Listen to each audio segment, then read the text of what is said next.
श्री अक्रूरेश्वर महादेव। पूर्व कल्प के आदि में जब देवी ने शक्ति रूप से चराचर त्रिलोक का सृजन किया, तब देवता किन्नर महासर्पों ने उनका स्तवन किया, गणों ने उनको प्रदक्षिणा द्वारा प्रणाम किया, अप्सराओं ने स्तोत्र पाठ किया।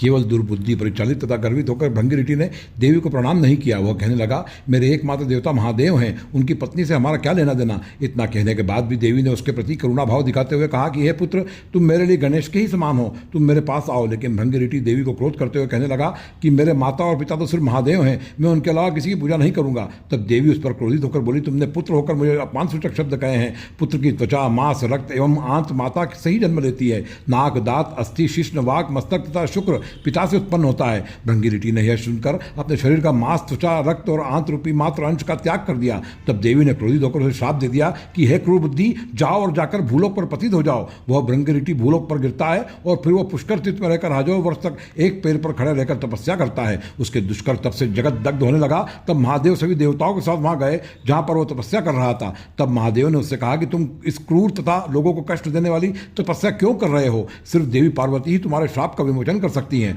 तुम जाओ और जाकर देवी से प्रार्थना करो, उनकी कृपा से ही तुम्हारी श्राप से मुक्ति होगी, वह तुमको वर भी प्रदान करेगी। तब वह भृंगी भक्ति भाव से बड़ी विनम्रता से देवी की प्रार्थना करता है। तब देवी उसे प्रसन्न होकर कहती हैं कि हे पुत्र, तुम महाकाल बन जाओ, वहां तुम्हारी क्रूरता समाप्त होगी और तुम अक्रूर हो जाओगे। तभी तुम शिवगण होकर कैलाश धाम जा सकोगे। महाकाल वन में सप्तकल्पों से अंगपादेश्वर के आगे एक लिंग विराजमान है। उसके दर्शन मात्र से मनुष्य में सद्बुद्धि का उदय होता है। भगवान श्री कृष्ण ने क्रूर बुद्धि से कंस व कई दैत्यों का वध किया था तथा बलराम के साथ मथुरा को त्यागा था। वह दोनों भी महाकाल बनाए थे तथा यहाँ इसी दिव्य लिंग की आराधना द्वारा उनको अक्रूरत्व तथा शाश्वती कीर्ति प्राप्त हुई थी। देवी का वचन सुनकर भृंगी महाकाल बन गए। वहां जाकर वे दुष्कर तपस्या द्वारा देवी आराधना करने लगे। तभी देवी उस लिंग में से अर्धनारीश्वर के रूप में प्रकट हो गई। उस समय देवी का आधा अंग शिव जी के आधे अंग से सम्मिलित था। उस समय भृंगी इस अद्भुत रूप का दर्शन करके सोचने लगे कि मैंने अज्ञानता ही माता पार्वती का अपमान किया था। उमा तथा शंकर एक ही सनातन देह हैं, वे एक ही मूर्ति हैं। इस पर देवी ने उस पर प्रसन्न होकर कहा कि हे वत्स, मैं प्रसन्न हो गई हूं, तुम वर ग्रहण करो। तब उसने कहा कि हे माता महेश्वरी,